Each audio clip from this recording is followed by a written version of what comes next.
Hey guys, and welcome back to episode number 18 of the Rooster Waddle. Career mode savior on FIFA 19, or Rayo Vallecano career mode savior on FIFA 19, I may add. As we see, the first thing we do here in this episode is jump straight into the first game of the episode because we have two games plus the transfer deadline day and the first game of the Europa League in this campaign, so we'll see how that goes.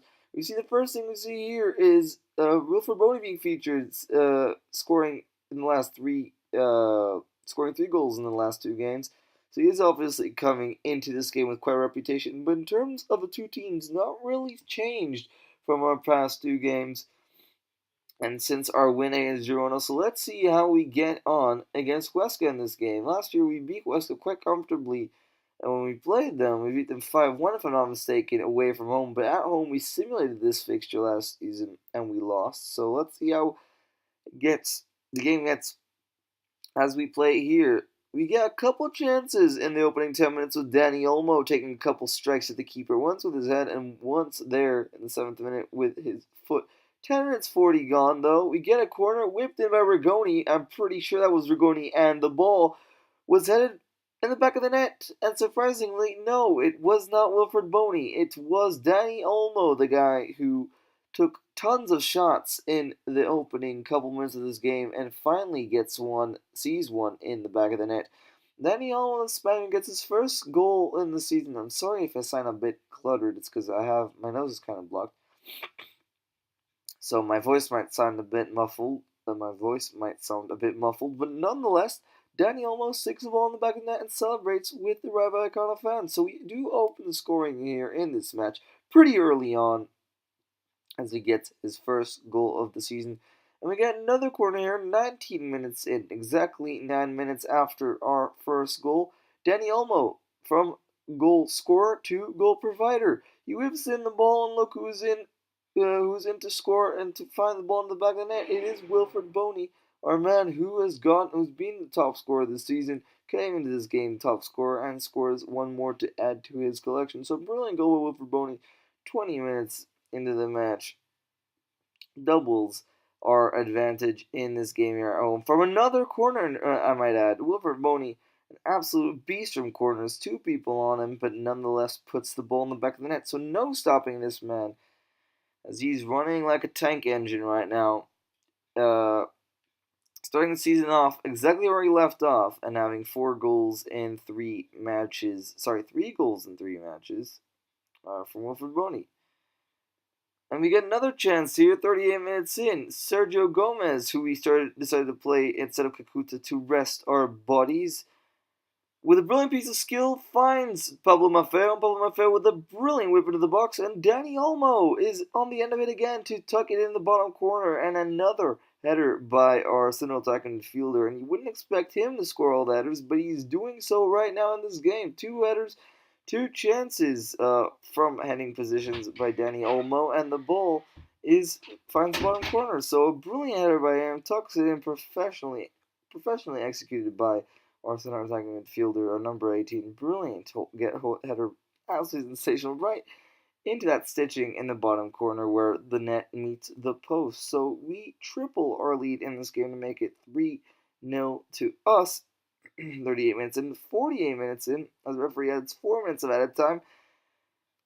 Huesca go and score. So I'm kind of out of breath because there's a lot of things going on in this game, and they don't have the deficit, but add a goal and into this game, and it's pretty much going to be a consolation, as we did score 3 goals in this game, but Screechy nonetheless makes it 3-1 to Huesca. So a brilliant goal by him from the number 9, and a brilliant goal to get Huesca with some fighting hope back into this game, but with a fighting chance, back into this game, but let's be honest, not a real legitimate one, as he makes it 3-1 here, second goal of the season. Daniel Screechy would lead this game to halftime, being 3-1 up for us. Rayo Vallecano here at home, pounding Huesca away, as we see Danny Olmo's stats. 5 attempts, 2 goals. Let's see if that will continue the second half. First chance of the second half would fall to us again. Sergio Gomez, just pulling defenders on that wing, finds Danny Olmo for a third consecutive time. Subsequently, after his 2 goals, scores another in the 60th minute to make it 4-1 and another header. I've never seen a central attacking midfielder score more headers in a game, but he does so again. Sergio Gomez with again another brilliant cross in by the youngster we signed in the summer, playing right wing, doing absolute bits in this game, finds Danny Olmo, and this was a brilliantly looking glancing header to get it between the goalkeeper's arm and his swaying leg and find that bottom corner yet again. So Danny Olmo, we never knew he was that good with his head, but ladies and gentlemen, now we know Danny Olmo is absolutely sensational with his head. Nonetheless, Danny Olmo would turn into goal scorer assist provider again to a goal provider again, and Sergio Gomez gets on the goal scoring sheet 72 minutes in, netting his first goal in Rayo Vallecano colors as we try celebrating with the manager, but we don't get there in time as the cutscene cuts. But brilliant picture cut in from Sergio Gomez, and with his 3-star weak foot, if I'm not mistaken, finds that bottom corner with his left foot past the goalkeeper's legs. Brilliantly composed finish by the young Spaniard to make it 4-1 to us. So the 20-year-old Spaniard, number 15, anticipated his the first goal of the direction of the season pass and gets us the victory as the final whistle blows. 4-1, the full-time result as Danny Olmo collects the match ball as a very, very convincing victory from us. Leads us to the end of the transfer windows. You see, we make no business in the transfer window closing. We didn't need to make any business because I thought that our team was good enough. As we get our first scout report back, our first batch of players back from our scout.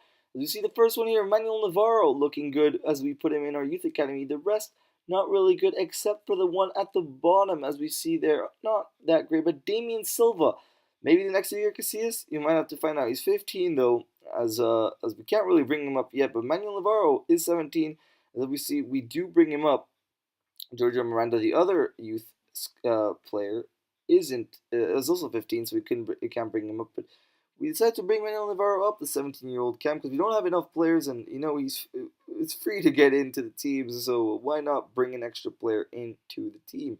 As we see there, Navarro's contract accepts as we throw him into the reserves as we head into the second of 3 games in this episode against Celta Vigo as we come in form after that 4-1 defeat, 4-1 victory against Huesca at home as we play Celta Vigo, strong Celta Vigo, away from home.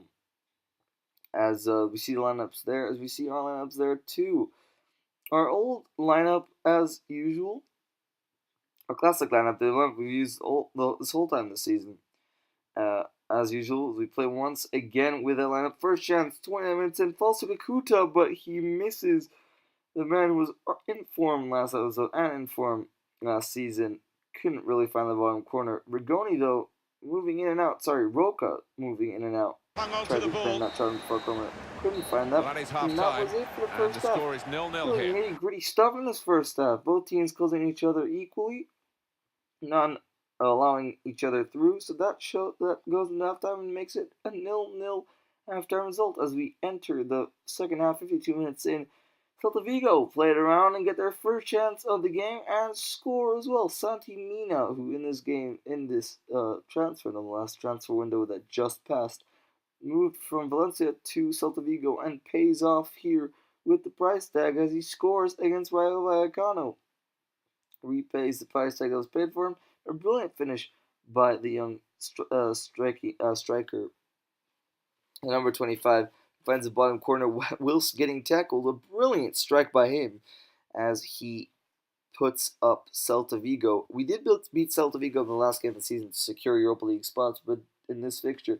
But it doesn't look like it's going to happen here as we currently are losing 1-0. But Brahim Diaz would come with a response as he takes a strike on. Ruben Leg was saved, but Gekakuta, the man who was in form last season, is in form yet again with another goal, 64 minutes in, to make it 1-1. So we immediately respond as the team in red and white playing today in black and gold score to make it 1-1. A brilliant goal by Gekakuta. He's done it a couple of times last season, coming for the rebounds to tuck it in away, and he does it once again here There was no way we were gonna sell him in the summer, and there's no way I was gonna, and I didn't sell him. So a brilliant goal by the number 10, who's staying here, Rayo Vallecano. Although a lot of speculation showing putting him out of the club in the summer, it wasn't gonna happen. We kept him in the club. A brilliant save by Alberto in the 87th minute denied Celta Vigo from He's going got the 2-1 up. technique to deal with the That was it press. in There it is. It's ended in level as general, the final and whistle that goes. was it for full time. 1-1 was the final score as we get a draw away from home against Celta Vigo. That isn't a bad score if you ask me. 1-1 is pretty decent as we head to our third and final match. 1-1 against Celta Vigo is pretty decent looking at how good they are, but against FK Austria Wien here in the Europa League, in our first Europa League game, I might add. We're looking for victory. Austria, obviously, all due respect, are a good team, but we are a Liga side who made it to the Europa League via finishing in the 5th and 6th positions. So we need, and I'm putting stress on the need to beat FK Austria Wien here. We get a decent group as we see here, we just saw in the pre-match script there. Well, the only threat is Club Brugge, and we need there's only 2 places to go through to the round of 32, and I'm pretty sure it's going to be easy pickings for us in this competition just to go through to the round of 32. So we'll see how that goes. But 27 minutes in, we squander a couple chances, which leads to FK Austria almost scoring. FK Austria Wien almost scoring. I like the cliffhanger there. And that was it for the first half. A lot of sweet bum time from us, but not enough to score. And FK Austria Wien lucky to not trail in this game to us. The team in purple and white, nil, and the team in white and red, nil as well. So we come in the second half. First chance to us. Lovermeyer as a full change side from us finds Wilfried Boney, the man on fire, the man who just cannot stop scoring.